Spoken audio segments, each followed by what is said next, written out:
Shraddhaita Shivash. Hare Krishna Krishna. Hare Ram. Prabhupada. So we are reading from Nectar of Devotion.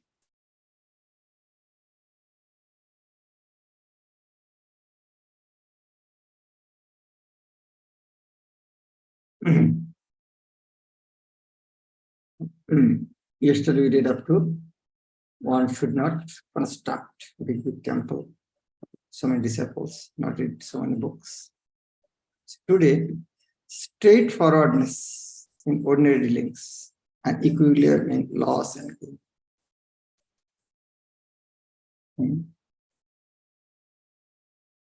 There is a statement in Padma Purana: persons who are engaged in Krishna consciousness should never be disturbed by some material gain or loss.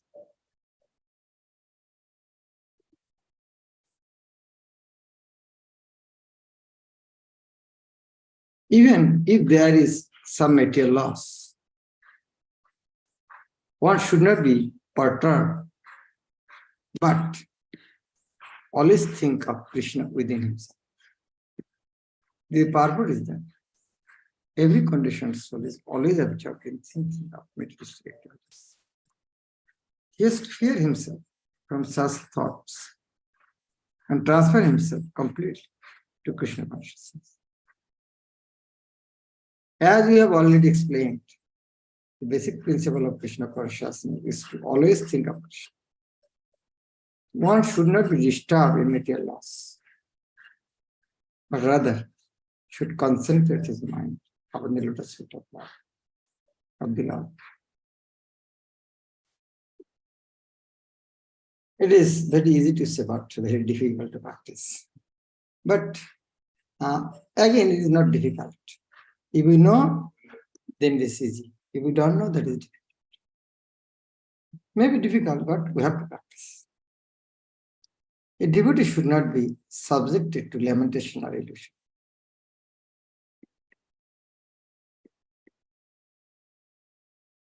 Harsha shaka bhai. No harsha, no shaka. Also, Bhagavatam said, if you accept Krishna consciousness, what will happen? Shoka moha bhai apoha. Shock, lamentation. Why?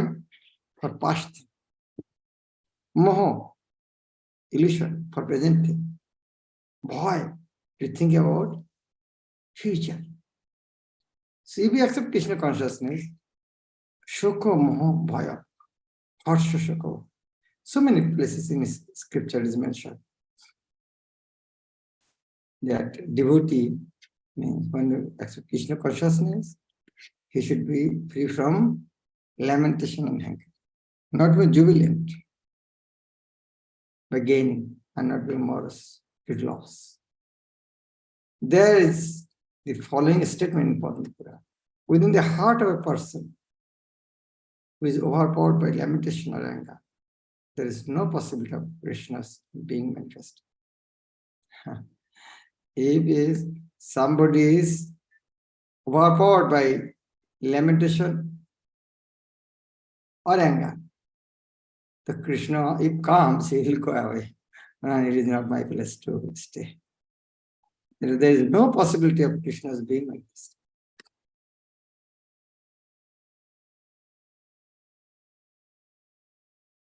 Now demigods. What should we deal? Yesterday we did, no? Two things, I think you have no mind. Demigod, accepting demigod, association with demigod worshipper, associating with the demigod worshipper, and comparison with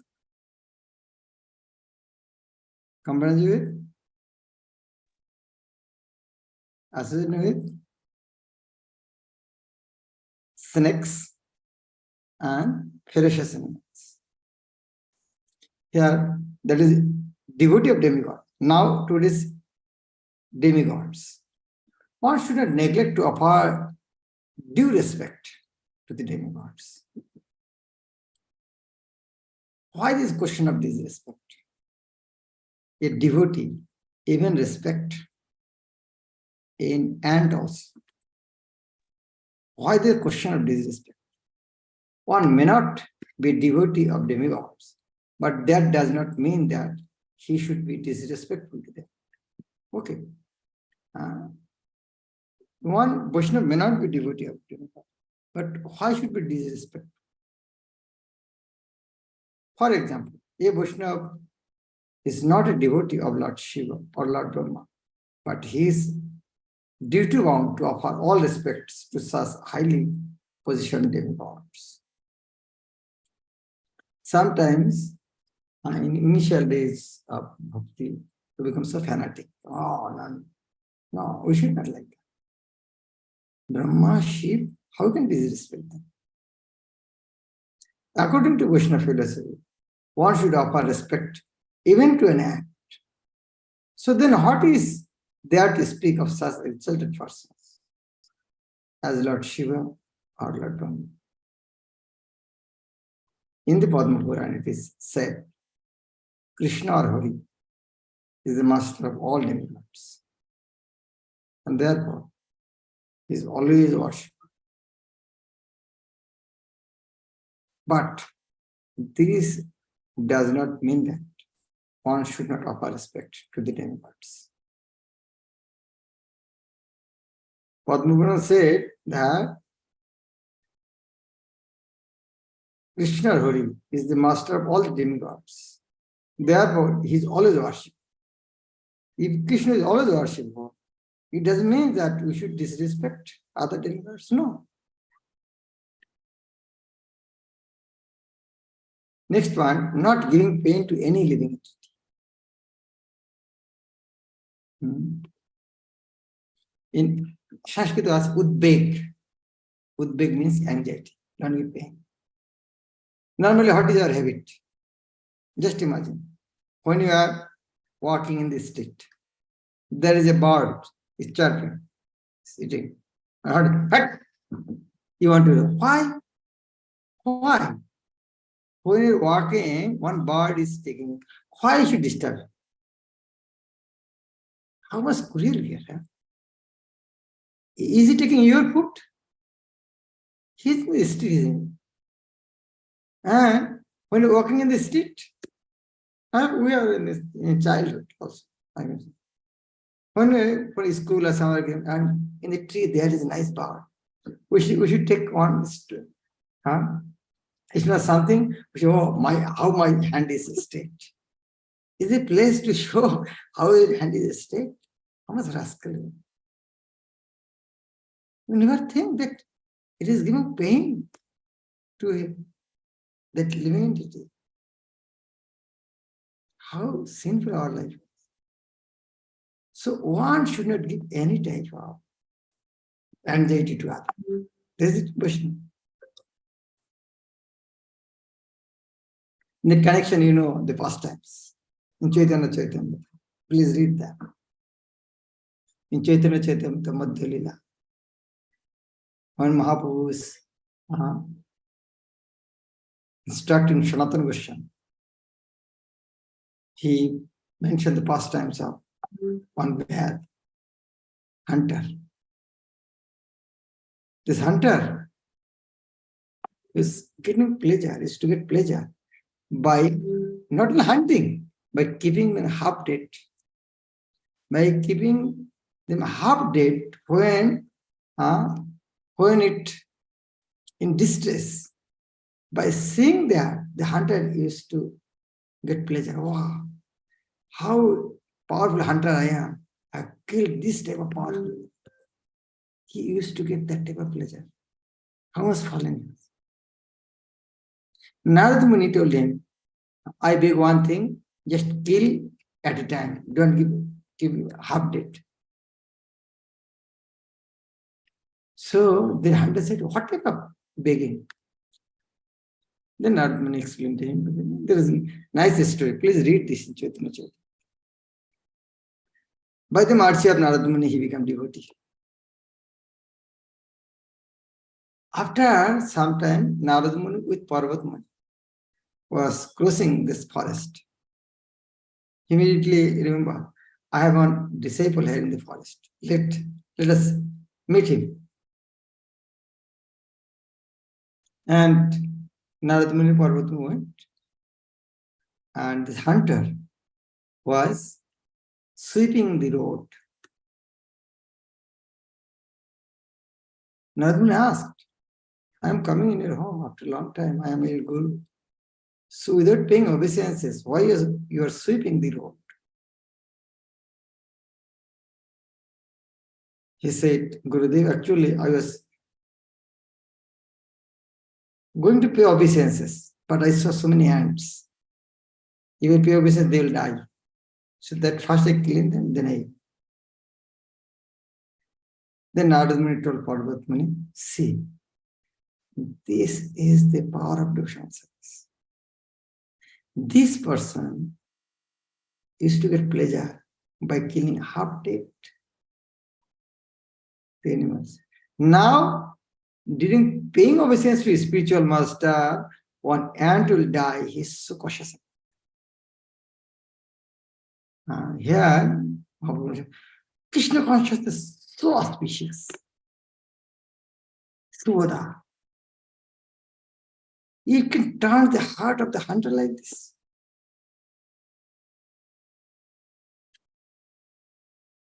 So here, that point, not giving pain to any living entity.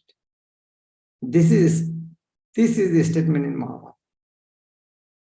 A person who does not disturb or cause painful action in the mind of any living entity, who treats everyone just like a loving father does his children,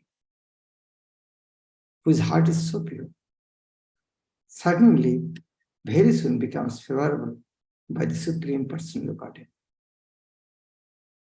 So, one's heart should be loving father.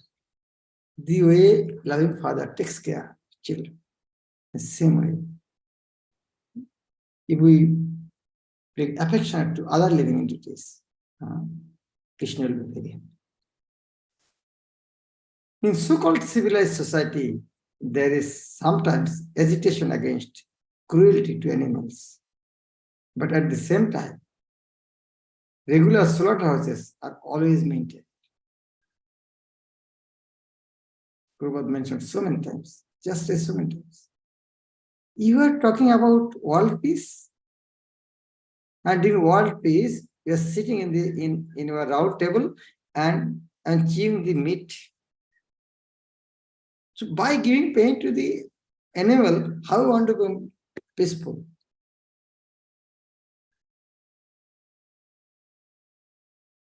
They are discussing how to peace and harmony and regularly opening slaughterhouse. A Vaishnava is not like that. A Vaishnava can never support animal slaughter or even give pain to any living entity. Next chapter, we are seeing every section, no? This dengue or not giving pain. And another is offense to be avoided. Out of 64, there is one. But as it is a big topic, that is why with this point, there is another section, chapter. So here, there you can see there are 32 offenses, 32. And after that 32, there are from Barahapura, there are another 29. Another 29. So how much total? Don't calculate. It is not actual figure because some are overlapping. Some it is here is there, Barahapura some there. So looks like more than 61, but no, not like that. But if we see both places, that means it is so important. So it is not so much explanation is there. So I'm just editing some topics. Out of 32, how much you can cover, how many you can cover. In the supplementary Vedic literature, there is the following list of 32 offenses in the matter of serving the Lord. Number one should not enter the temple of the deity in a car or palanquin or with shoes on the feet. We don't have any palanquin, forget about that. And somebody may have a car, but maximum no car. At least don't go with shoes.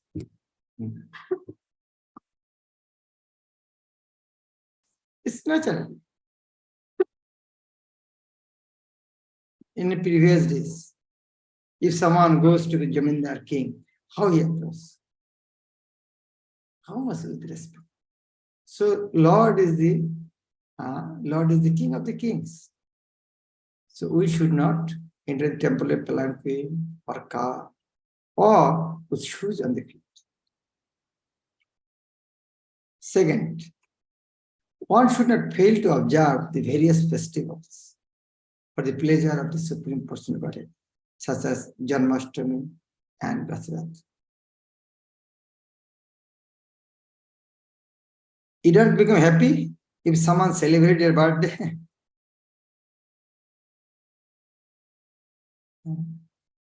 So in the same way, God also. And if your birthday, mother has organized some other program, how will become? Why you organize this program in my birthday? That means intentionally you don't want to celebrate my birthday. Are you my enemy? Same way. If we don't celebrate all these things, Janmashtami, that means we are not dear to Lord. One should not fail to observe various festivals. Not observing Janmashtami Rajyatra is offense. Nice point has come. After 1.5 months, Janmashtami is coming. Balam Jayanti coming. Please raise your hand who are already planning for Janmashtami. Raise either physical hand or who are planning.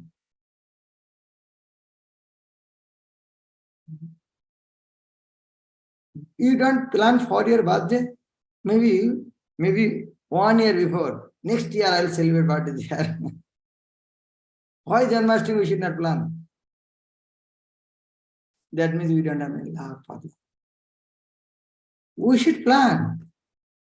How you can celebrate Janmashtami? And what is our meditation? Our meditation is not like that. Sit down, close the eye and see the pastimes of Radha Krishna. That is not our goal. Our meditation, how to serve for pleasing Krishna. That is our meditation. Making plan for service. That is our meditation. So Janmashtami is coming. How we celebrate? What are the items to invite? What are the menu? How much money we collect? Meditating on that is our meditation. On the other hand, if we start to meditate Krishna, Radha Krishna's past tense, no, that is not. Meditate on how to help Srila Prabhupada's movement for spreading Krishna consciousness. That is our meditation. Festival, what comes from where? Festival, what comes from? Utsav. Utsav, what does it mean, Utsav? Utsav, what comes from? Utsav Bhavati. Utsav Bhavati, flow. Enthusiasm flow. During festival, enthusiasm, wow, we'll do this, we'll do this. So we need, for Krishna consciousness, Krishna, our spiritual life, we need enthusiasm. And these are the festival where we get enthusiasm. So one should not forget to celebrate this festival. Especially Prabhupada mentioned Janmashtami, and that's it. Third, one should not avoid bowing down duty. One should not avoid bowing down. Oh, I will do hold your hand. No, should bow down.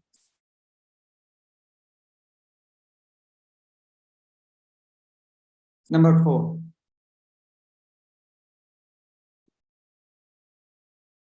Once one time, I was a Guru Maharaj, one of my doing outside parikrama in Samadhi Mandir. One of devotee, he was lying, relaxing. So when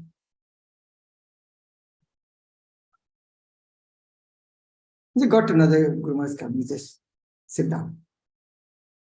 And after some time, Guru Maharaj looked backward. I understood. Guru Maharaj saying his being obeisances are not. He is important. How much I respect him? We respect him.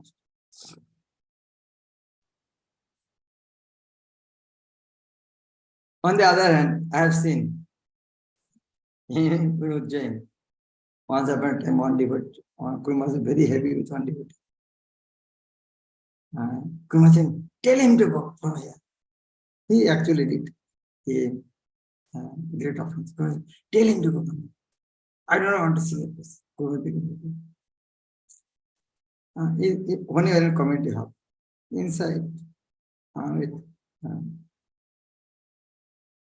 discussing with Guru Maharaj, and Guru Maharaj suddenly came out, and when Guru Maharaj came out, he saw that devotee is going somewhere, and outside the room, Guru Maharaj's shoes are there. He is paying obeisances to the shoes.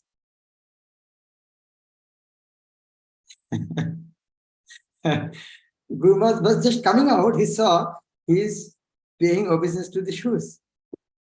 And Guru Maharaj's heart immediately melted. Okay, I tell him not to go. Pranam is very powerful.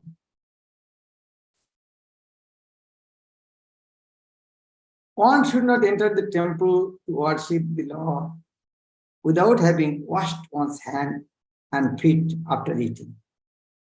It's very, very important. After eating, one should wash hand and feet. But nowadays, culture is different. No? Use shoes and socks. Nobody wants hand will wash and nobody want to wash feet. But at least try. Keep in your mind, this is the rule. Before, after eating prasad, one should wash your feet. When I was doing medical practice in my office, maybe 97, Gopal Krishna Goswami was in my chamber. Okay. So I saw in the feet there is there is some fungal infection within the toes. So as a doctor, my advice, you apply this cream, but at least few days avoid water. He was laughing. It's not possible. He told me it is not possible. Okay, you are a doctor, you are giving your suggestion, but it's not possible for me. They're so strict. This fungal infection, so try to avoid all that. He said it is not possible. So there, in sadhana bhakti, they're so strict. Once upon a time, one devotee, he told, he was traveling with Gopal Krishna Goswami. And every day, program at late night, and I mean, again Mangalarti. So 5, 6 days, 1 week, they become so exhausted. So Maharaj understood their condition. Maharaj said, today is very late, better we should not go Mangalarti tomorrow. We should take rest. Then that devotee told me, they said, we could not believe how Guru Maharaj can say like that. He never missed Mongol Arati. Yes, he has told, okay, we should believe Guru Maharaj is spiritual master instruction. Okay, we did not give any alarm. We did not woke up. And after Mongol Arati, we saw Guru Maharaj coming to the temple. Then he understood that he told us to rest, not for him. He told a lie. He said, Guru Maharaj, to give us some relief, he told a lie. Okay, tomorrow we will not go eat rest. So strict and following sadhana. We should not become negligent in practicing our sadhana. Number 5. One should not enter the temple in a contaminated state. According to the Vedic scripture, if someone dies, the whole family becomes contaminated for some time, according to its status. For example, the family of Brahman, their contamination period is 12 days. For the Kshatriyas and Vaishyas, it's 15 days. And for Shudras, 30 days. Why? This means those who are so much bodily conscious, they need longer time to free from this lamentation. Number 6, one should not bow down in one hand. One should not bow down in one hand. One should bow down with both hands. One should not circumambulate in front of Krishna, like Tulsi Maharani. During Tulsi Parikrama, we close the door after the Parikrama. When you circumambulate someone, that means we give respect.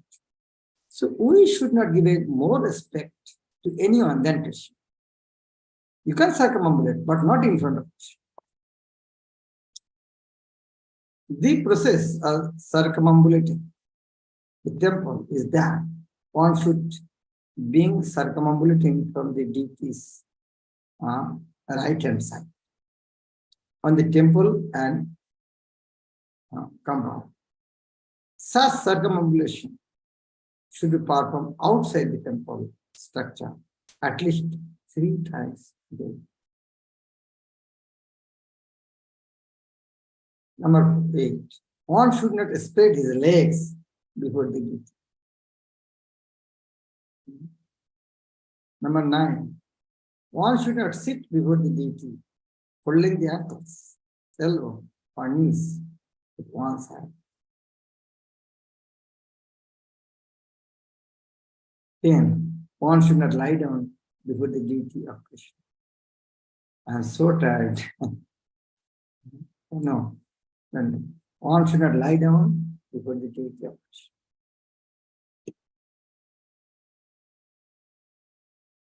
One should not accept prasadam before the deity.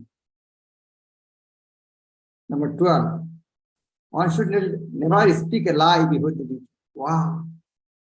So we can tell lie other place? No, we should not tell lie, but at least in front of the deity.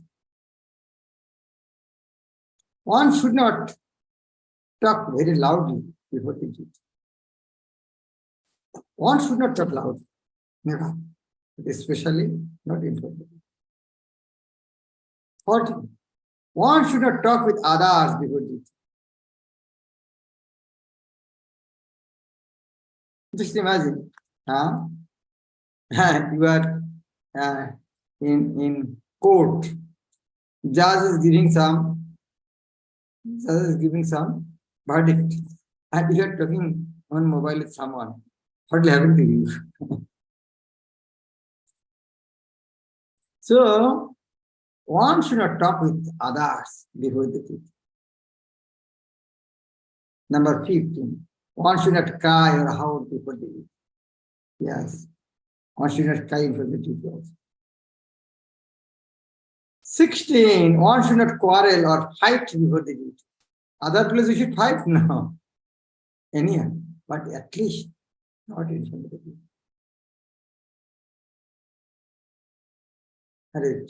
So with about 16 out of 32. So we'll try to next tomorrow is. So I have no time today to give any question. Thank you very much.